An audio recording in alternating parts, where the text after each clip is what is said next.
Calves were all lined up for the endless parade of mamas. So we collect them among the last times, headed out.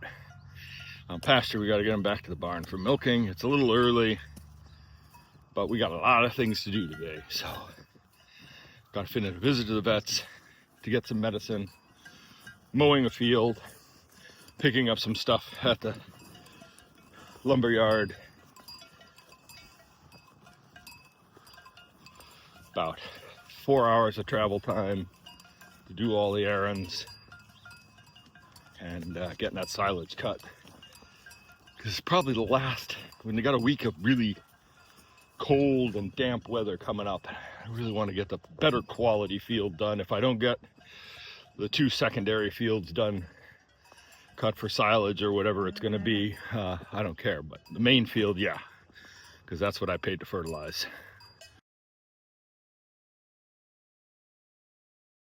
The cows didn't get the memo that the lane was open. It's been open since after milking. They're all sitting here in the barnyard eating silage. They could be out grazing. I don't know. Come on, out you go, girls. I'm about to leave to go mow a field. I just hate to see them sitting in the barnyard. Yeah, cows. Now they're going.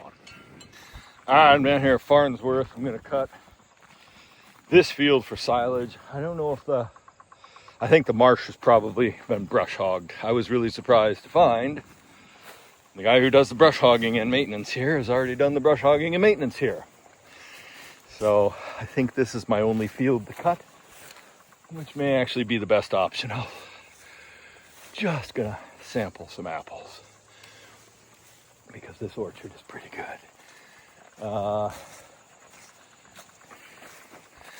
Let's see, the grass isn't extremely high quality here.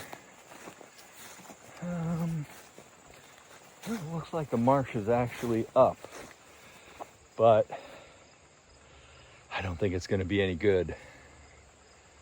This section here is light. There's some good spot back there. There's some good here, and there's some good here. There's little pockets, but you know, the drought has knocked anything good out of the grass, so we're just gonna get it cut. Grab a couple more of these. Need to come over here at the car and a bucket and a picker. Oops. Okay. A little snack for later, and we're just gonna get into this and go. Oh, gonna do a grass walk, and while I'm on my grass walk, I gotta pull up some solar lights, path lights. One year I didn't see them because the grass had grown tall around them. They were put up for a wedding then, they were put up for a wedding now. And in the tall grass I missed before I realized there were solar lights, path lights there, I missed a few and mowed right through them and made a mess.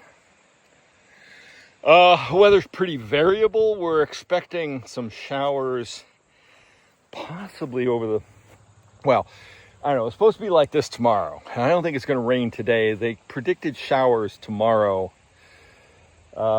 which wouldn't be good for the silage, but it's okay if it gets wet. I may just come baleless tomorrow, Thursday, rather than Friday. I was going to let it wilt, but if the field I just did was any indication, because of the drought, there's not a lot of moisture in the grass, so letting it wilt for more than 24 hours is probably unnecessary. So I may just come back tomorrow and bale this, get it done, get silage done, get haying done. And I can clean the equipment, put it away, and think about next year. It would have been really nice. Well, anyway, I won't say it. Okay, bye. Well, what do we have here? Not only do we have a nice apple tree, maybe to sample, but there's a little critter up in this oak. Let's see what we got.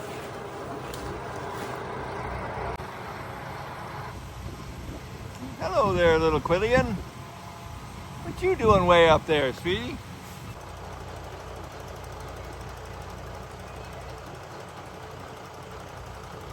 Well, the apple's really sour. And the porcupine is being really shy. No. Mower isn't doing a great job because the grass is laid right down. And so it's just riding over some of this stuff. Because it's not got the strength to stand up and be mowed. Now maybe the blades are dull. Obviously I can't find blades for the machine, and the ones I bought that I thought were going to work are not only too short, but also the hole is too small. And the ones that I'm using are sharpish, but it's the end of the season. I'm gonna have to look. The ones that the company where I bought the machine from, they're selling them for a ridiculous 10 or 20 bucks each, something in that range. They're absurdly expensive. And I know they're out there for a reasonable price. It should only be $2 or $3 a blade at the most. And I'm going to have to find a supply of them and just buy a bunch for next season, ones that'll work. Because hitting that stone that day, I lost and broke and bent and damaged however many brand new blades. So anyway, they brush hogged quite a bit. They didn't do the marsh. I may cut the marsh and just leave it. We'll see. It's mowing along fine. Desperation grass, I guess, is what this would classify as. We'll see what happens. See how it feeds out. Got a slight problem. And it's not what you would think. And it's not what I would have thought either. But thank God I saw it. So I've never mowed these fields as late as this. And I've never mowed these fields at the end of a drought when it's as dry as this. But I was going around and around and around, and I saw these trees. One over there, one here, one there, one there. And there's also a big black cherry over there. Now that big black cherry is set back, and it's got 90% of its leaves. These couple are missing a significant portion of their leaves. Now fortunately they will have dropped straight down into this mess. And I don't see a lot out there. But black cherry leaves are toxic to cattle. As little as a cup of dried leaves will kill an adult cow. So I think that's a maple. This tree here, this tree here, this tree here, this tree here, this tree here. I'm gonna have to ask the landowner if I can come in here and cut these down, because I don't want to risk killing my cows. There's a couple more over there. Nowhere else around the border are any cherries that I can identify. Pretty sure that's not one.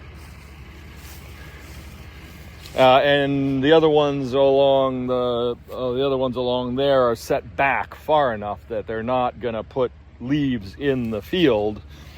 But I'm gonna have to give the outer best, thickest area, the outer windrow, a miss, because they're full of cherry leaves. Now, I went to a workshop that said you can ensile cherry leaves and they're harmless.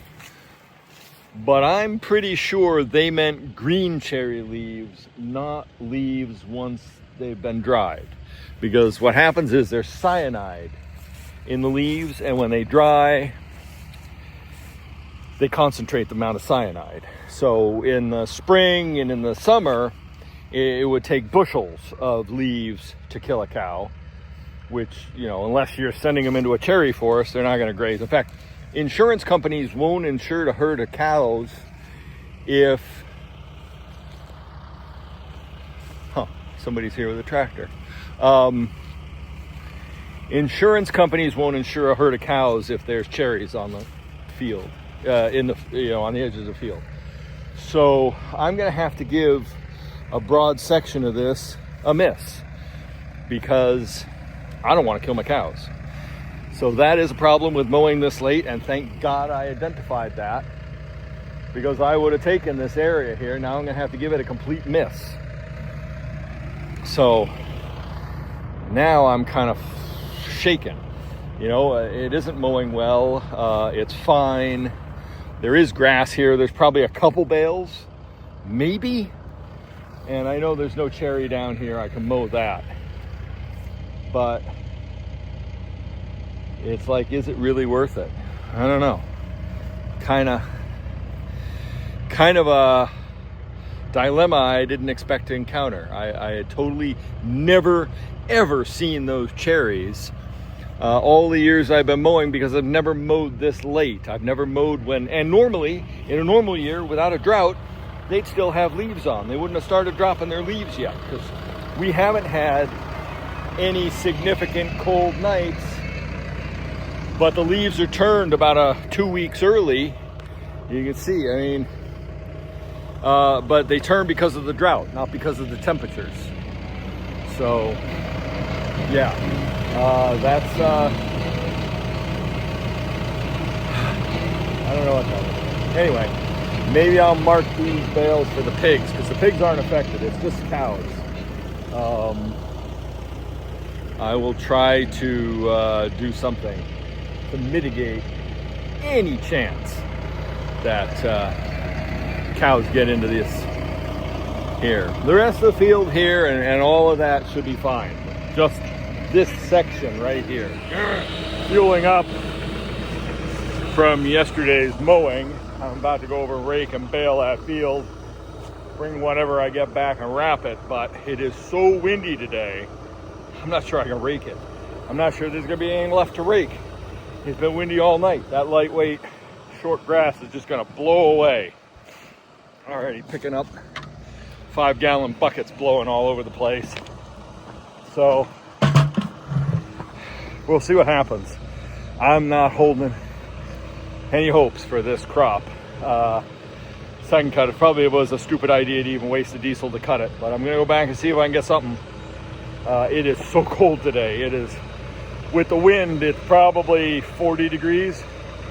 It's supposed to break 58, 59 degrees today, but I don't think so. I think it's hovering around 52, but strong wind. It's certainly the coldest I've ever attempted to harvest any kind of cattle feed. The cows are loving it in the field, but I don't think there's gonna be much. And here comes the customer. Well, I was wrong. It's 47 degrees with a high of 50 today. So the wind chill is definitely dropping at about 8 degrees. It is cold. I don't think I've ever baled grass with the heat on. It is definitely a weird year and too late to be doing this.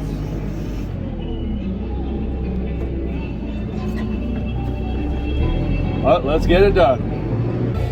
Yeah, I'm turning on the heat. It's too cold. I didn't bring a coat because I thought, hell, once I get going, it'll be warm enough. But I might be too hot in the cab. No. Getting out there to hook the rake. Cold. Too dang cold. This wind is brutal. I don't know what we're gonna get done here. Let's see. Oh, it is maddening because not only is the wind blowing my windrows apart as soon as I rake them, but the wind had blown the swaths all over the place, and because the hay bob was really suited well with my old mower, which was shorter and left the swaths a little closer together. With the bigger mower, the swaths are far apart, so I inevitably end up missing some of the swath while I'm raking with this thing. And now the wind is just throwing the stuff all over the place. The crop is so light, the wind is so strong. Sounds like a bad country song, but holy Hannaford, this is about the worst conditions I have ever tried to rake in. Light crop, late in the season, bitter cold, and super windy. I'm glad I didn't wait, you know, I thought that I was going to have to wait a day, because if this had been a normal year and this had been this late with a normal crop of grass after normal weather, the grass would have been full of water. And we needed you have to have a certain amount of dry matter in silage, or it can go funky. If the crop is too wet when you ensile it, it just gets gross. And so you need a minimum amount of wilting on the shoulder seasons when it's cooler. You know, in the hot of summer, it'll dry down fast enough in a day even that you don't need to worry about that. But so normally you'll leave a couple of days if this has been a normal crop. But as I experienced in the other field, leaving that extra day made it just too dry, because there is no moisture in the grass. It's already pretty dry, and with the wind it's desiccating. So yeah, this is obnoxious. The only hope, the only small consolation is I get a week's worth of feed out of this, and that is whatever bales we don't have to buy. It's a couple $100 I save, but you know, I'm spending money, you know, diesel, wear and tear on the equipment, for that saving of whatever. But the crop is here, I've invested in it, spread fertilizer, worked the ground, overseeded this. Last fall I overseeded this, so yeah, you know, a smarter person, a more cautious person might not have thrown money literally to the wind to try and harvest this crop. But at times you feel like there's no choice but to press forward. And it just feels like this property, especially this summer, is cursed. That what I've been doing here is just been a failure. I have lost what, 6 bales between first cut and second cut on that 3 acres over there, just because of my own idiocy, malfunctions, mechanical problems, weather. The reason I got these fields, not only because I'm a great guy, and I'm persistent, but the other farmer who had was farming this, who was haying this for years, had so many mechanical breakdowns here. He thought the property was cursed. Plus, he was making small square bales on a hot July day. One of his helpers had a heart attack and died here. And so I think he was done with the field because of that alone, that sort of tragedy. I couldn't imagine. Anyway,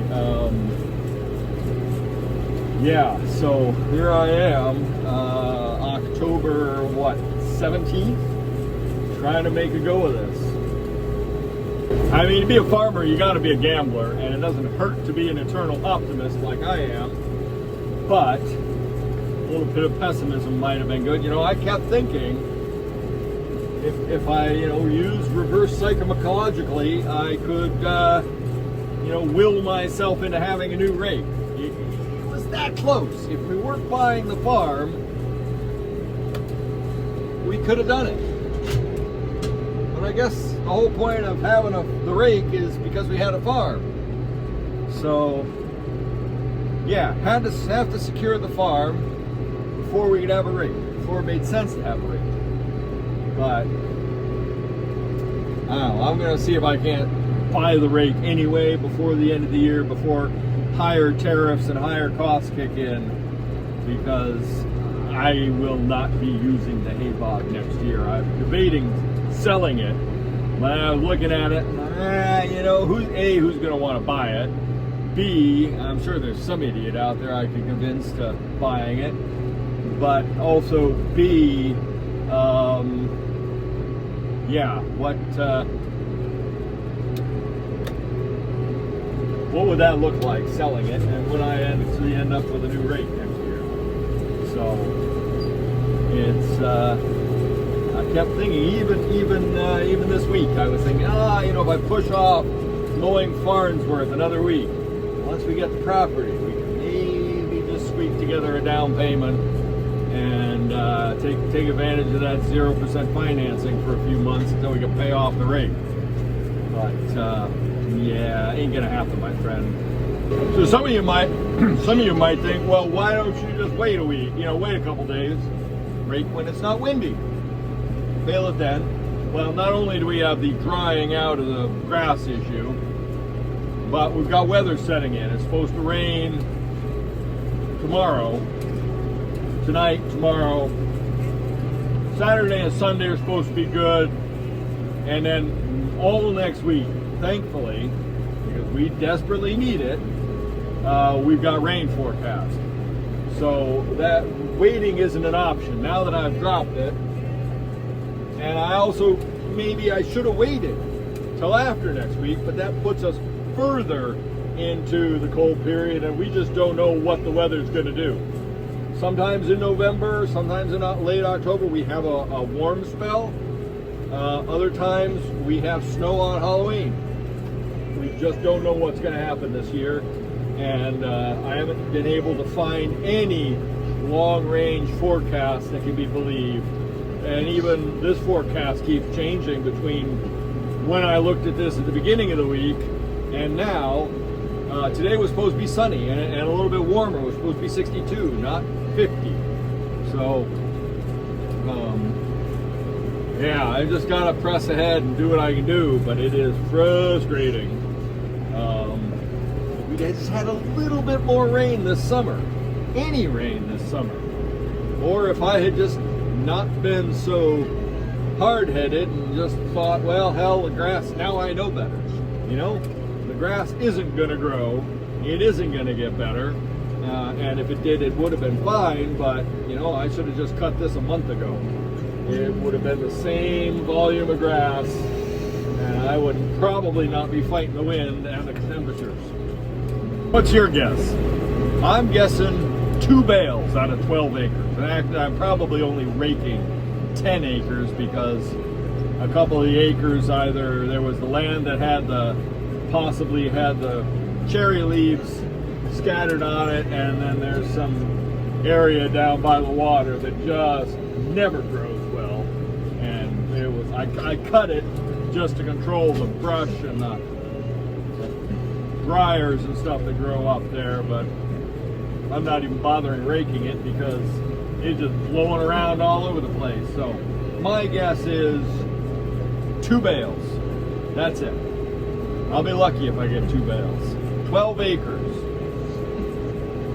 That's ridiculous. Last year I got 17 bales of first cut and 12 second cut. Yeah, and the year before we got 23, we only got 1 cut, and it was only about 400 or 500 small squares. So that's, that's 20 bales.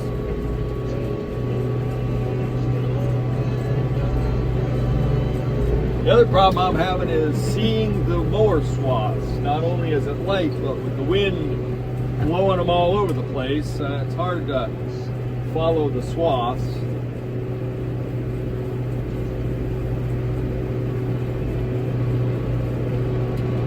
Yeah, this was fruitless, pointless, worthless. So spend the money.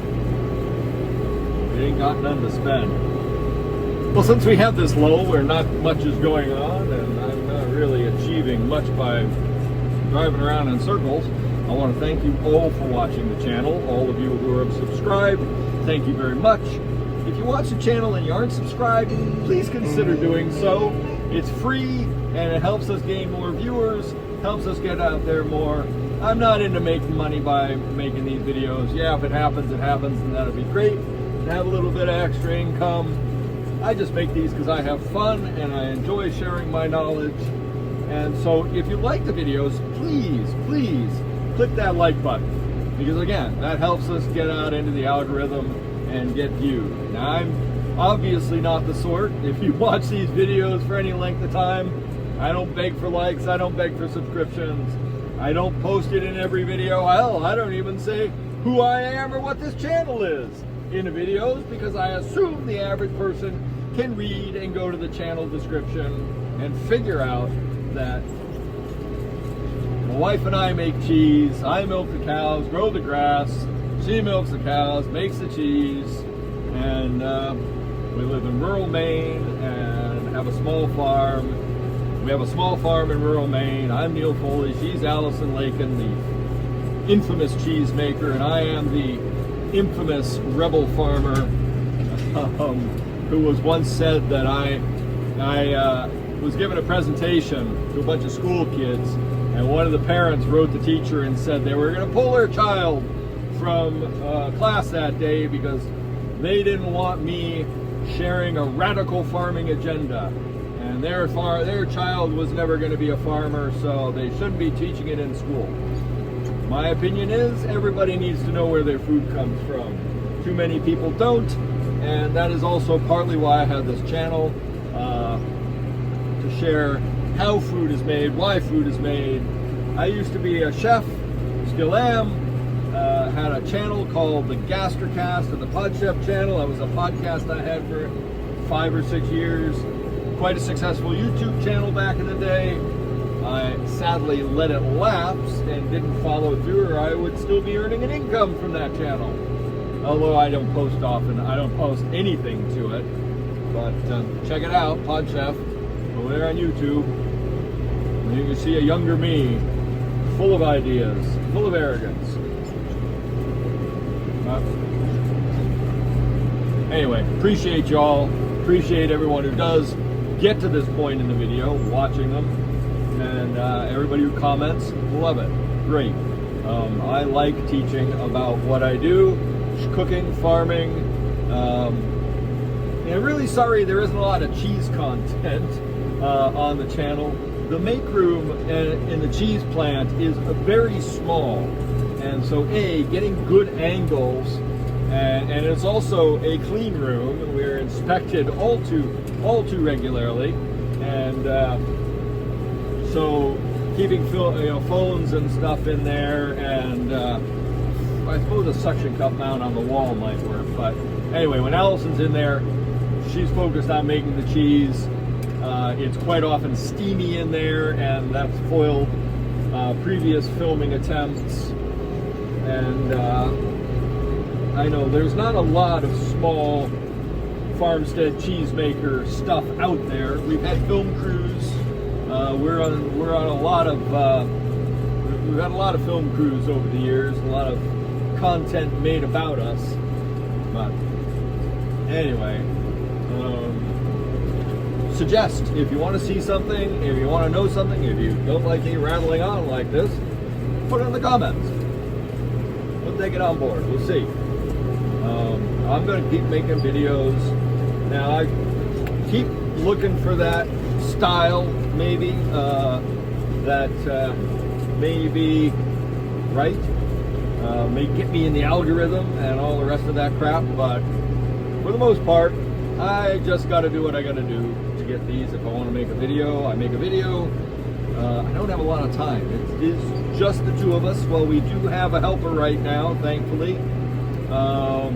We have to do everything. We market the stuff, we deliver the stuff, we ship the stuff around the country.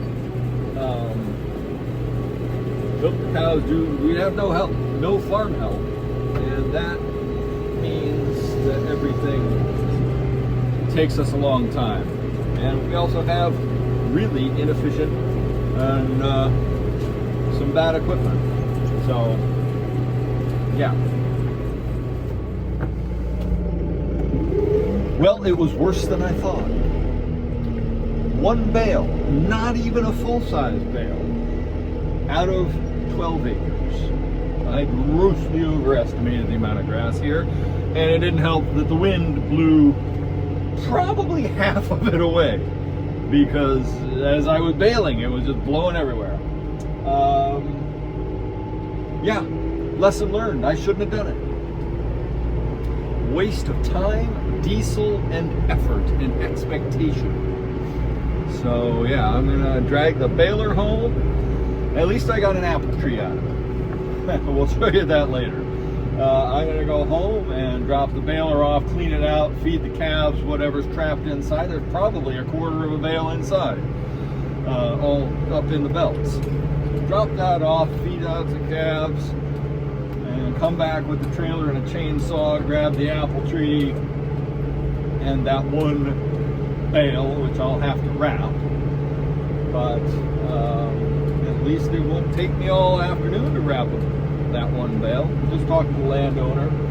He's given me permission to cut down the cherry trees, George Washington. So yeah, that was a good result there. And we will try and come back here and spread manure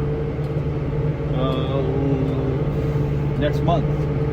This month's almost over. I'm busy most of this month. So we'll see what happens.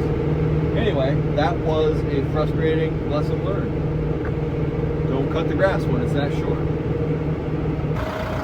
Well, one bale. Only one bale out of 12 acres. There it is. Pretty sad looking thing, but consolation prize, 2 apple trunks.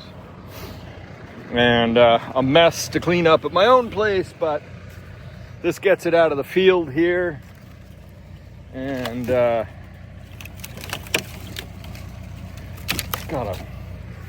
try and contain it so I can go down the road with it. Strap it on before I start trimming excess stuff hanging out. Good thing I carry a little limb saw and some clippers. So a little hard to strap it on. I'm gonna have to go slow. Fortunately, I'm only a couple minutes down the road. Yeah, there's a really nice trunk that'll make some lumber, and the rest will be for firewood, smoking, whatever, and a moderate size tightly packed bale. And that's that. That is the end of silage haying 2025.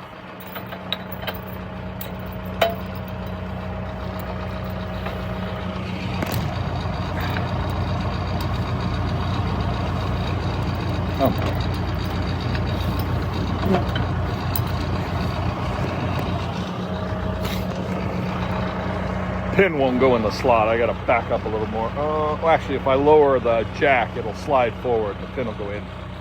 All right, but first I'm gonna strap this load on. First I gotta strap that bale on, get this load strapped on. I gotta get home because I'm gonna have to wrap that bale. And hope that none of this falls off on my way back.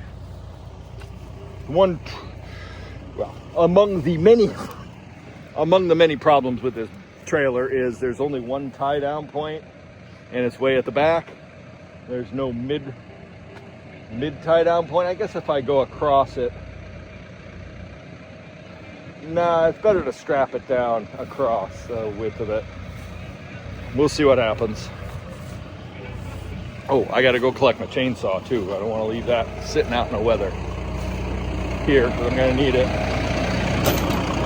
At least I don't gotta come back for the tree. I'm worried that someone's gonna come and take it. I just talked to the owner. He's like, oh yeah, no, everyone wanted it, but nobody's come got it. So the man with a trailer and a tractor gets the prize. And there's a mess here, but someone else can clean that up.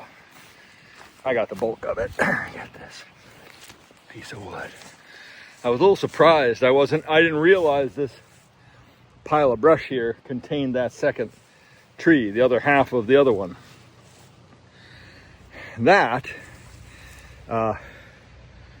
These two trees are separate. If I could maybe trim up that little one, then actually I've just increased the field, because I can go between that orchard and down and around.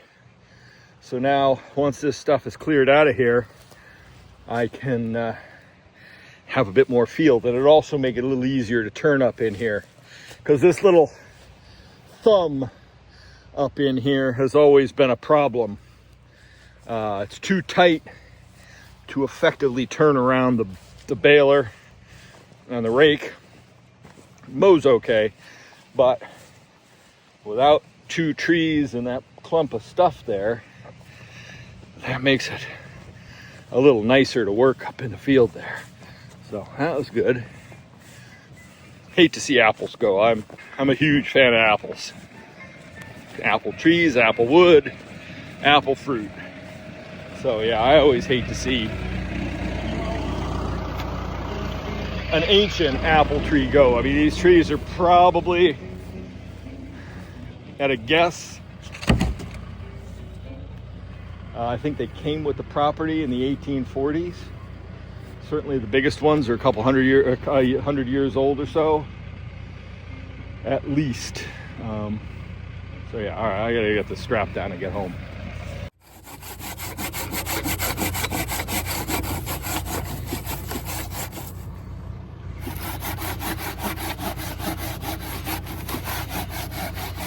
I'm using a Japanese pruning saw. I got a chainsaw right there. Well, with my luck, I'd slice into the tire. Pruning saw is a little more controllable, maybe.